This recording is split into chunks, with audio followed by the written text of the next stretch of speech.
Let's take a look at the letter F design. This design uses 4 different stitches. Here you can see there are 3 rows. We can stitch these with the chain stitch. These 2 lines will be stitched with the whipped back stitch, separating the 3 rows of chain stitch.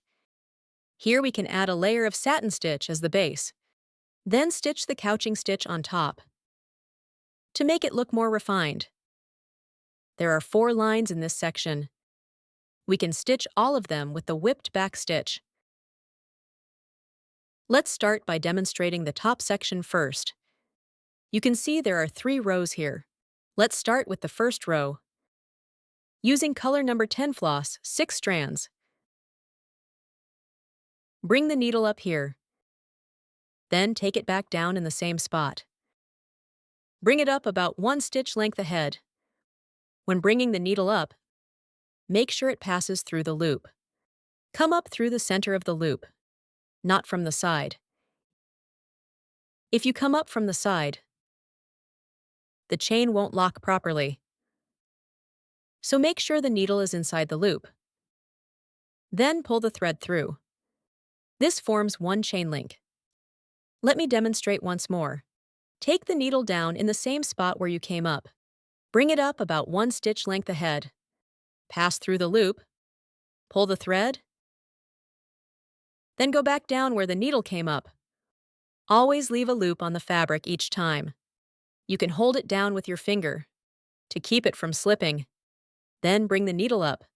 This makes stitching much easier. Keep the chain links consistent in size and spacing. This gives you an even, uniform chain. Once you finish, at the last chain link, take the needle down just outside the loop edge.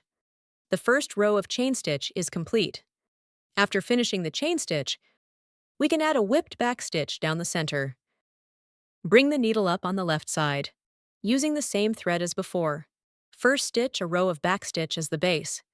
Bring the needle up about 1 stitch length ahead. Take it back down.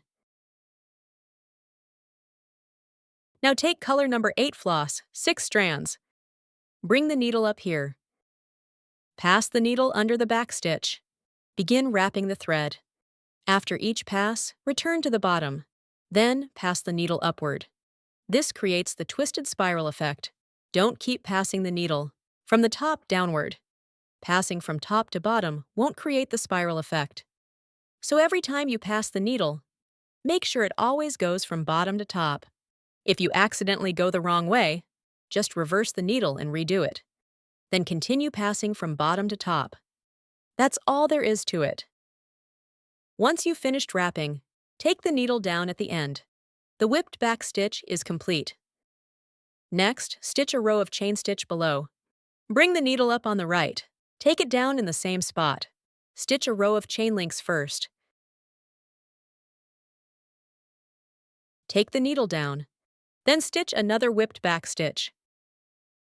Switch to color number 8 floss, 6 strands, for the whipping. The technique is the same as before. Take the needle down at the end. This whipped back stitch is done. Stitch a row of chain stitch along the bottom.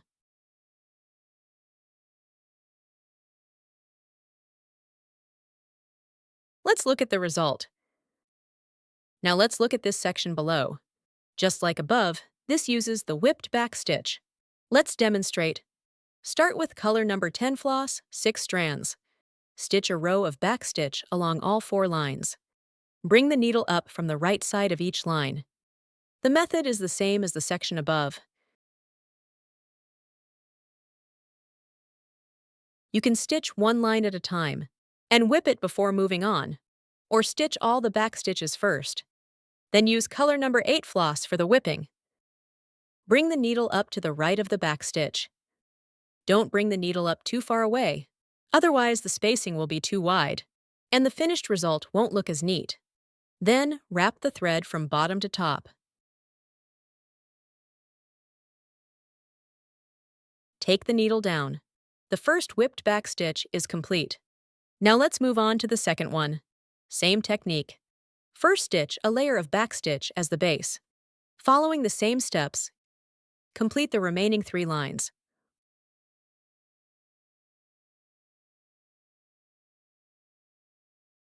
All the whipped back stitches are done. Let's move on to the remaining section. We can start with a layer of satin stitch as the base, then add the couching stitch on top. Let me show you how. Using color number 10 floss, 3 strands. Bring the needle up at the center of the design. Take it down to the right. First, divide the design into upper and lower halves. Start with the upper half. Take the needle down to the right of the vertical point. Each stitch should sit right next to the previous one. This keeps the satin stitch tight and smooth.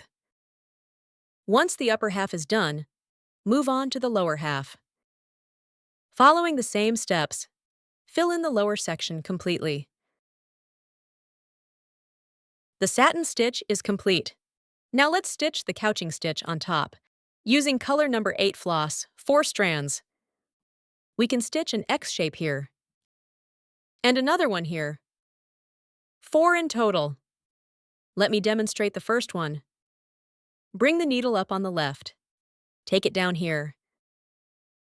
Then bring it up from the upper right. Take it down on the left. This forms the cross pattern. Each stitch should sit right next to the previous one, so there are no gaps. It will look much neater. Now let's stitch the center dots. Using color number 8 floss, 4 strands. Bring the needle up at the first cross point. Take it down below. Then bring it up on the right. Take it down on the left to form a cross, securing the thread firmly in place. Let me demonstrate once more. Take the needle down. Let's look at the overall finished result.